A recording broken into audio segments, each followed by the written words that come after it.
కొన్నిసార్లు బలమైన దెబ్బలు తగిలాకే అసలైన యుద్ధాలు మొదలవుతాయి. కొన్నాళ్ళు కొన్ని కోల్పోతేనే కొన్నేళ్లకు కొన్ని అందుకుంటావు. గుర్తుంచుకో, నువ్వు వద్దన్న పరిస్థితులు మారతాయి. నువ్వు కావాలనుకున్న దానికంటే గొప్పగా. పిచ్చి చెట్లు పెరిగినంత వేగంగా పండ్ల చెట్లు ఎప్పటికీ పెరగవు.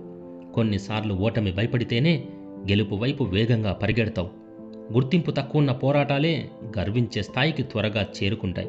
ఎవరు రారు, ఎవరు లేరు అని నీకు నువ్వు బలంగా సమాధానం చెప్పుకున్న తర్వాతే నీ అసలైన సామర్థ్యం గురించి నువ్వు ఆలోచించడం మొదలు పెడతావు. సమయం లేదని అలారమో గడియారమో ప్రతిసారి గుర్తు చేయవు.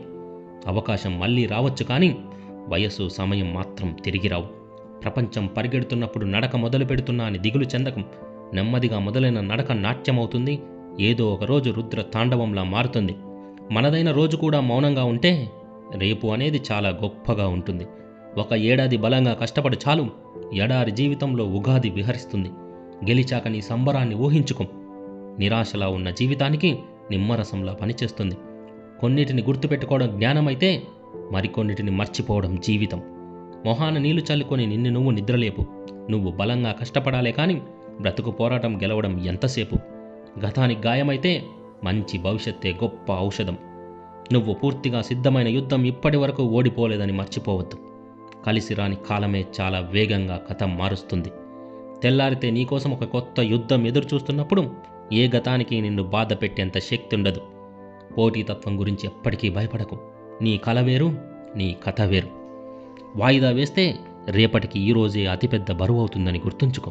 కొన్నిసార్లు జీవితం మారాలంటే ఏళ్ల పోరాటం అవసరం లేదు. కొన్ని నెలలు సరైన యుద్ధం చాలు.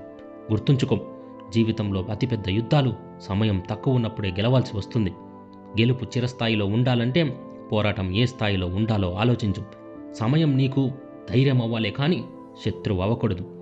గడిచిన కథ గురించి వదిలేయి, కానీ మిగిలిన కథ మాత్రం నీ నుండి గొప్ప పోరాటాన్నే ఆశిస్తుంది. ఎంత బలమైన దెబ్బ తగిలిందని కాదు, నువ్వు ఎంత బలంగా తిరిగి కోలుకున్నావన్నదే ముఖ్యం. జరిగిన అవమానాలు గుర్తున్నప్పుడు చేరాల్సిన గమ్యాలు ఎలా మరుస్తున్నాం. ఎవరో లేకుండా బ్రతకలేను, రాకుంటే గెలవలేను అని ఎప్పటికీ అనుకోకు. నీడ కూడా తోడు రాని చోటైనా, నీది కాని రోజైనా నువ్వు గెలవాలి అనుకున్నప్పుడు గెలిచి తీరాల్సిందే. మలుపంటే వీధి చివర వచ్చేది కాదు, వీధిని సైతం ఎదురించి విజయ శిఖరం చేరడమే. కొన్నిసార్లు అనిపిస్తుంది నీకు బ్రతుకుతున్న నువ్వు కాదని, కానీ జీవితం నీకింకో మార్గం లేదని నిరూపిస్తుంది. కానీ తట్టుకొని నిలబడు. కాలం గడిస్తే నిన్ను నువ్వు చాలా గొప్పగా తిరిగి పొందుతావు. కన్నీ లింకిపోయిన కథలో కొత్త కష్టాల గురించి ఎప్పటికీ భయముండదు. వేరే మార్గం లేదు. మళ్ళీ గొప్పగా పోరాడాల్సిందే. ఏది ఏమైనా నువ్వు గెలిచి తీరాల్సిందే. నీ అర్ధరాత్రి ఆలోచనల అలజడి, పట్టపగటి పోరాటాల పెట్టుబడి ఎప్పటికీ వృధా పోదు.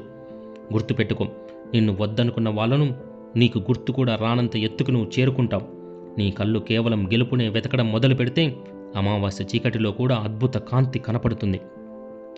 తగ్గాల్సిన చోట తగ్గితే జీవితం, శరీరం రెండూ అందంగా మారిపోతాయి. నీకు నువ్వు చాలా ఎత్తులో కనపడతావు. నిన్ను నువ్వు తక్కువ అంచనా వేసుకోకపోతే, ఇప్పటికైనా బలమైన నిర్ణయాలు తీసుకోకపోతే విలువైనవి కోల్పోతావని మర్చిపోకు. జీవితం ఎంత నాశనమైనా కొత్త పునాదులతో గొప్ప భవిష్యత్తు నిర్మించుకునే అవకాశం ఎప్పటికీ నీ ముందే ఉంటుంది.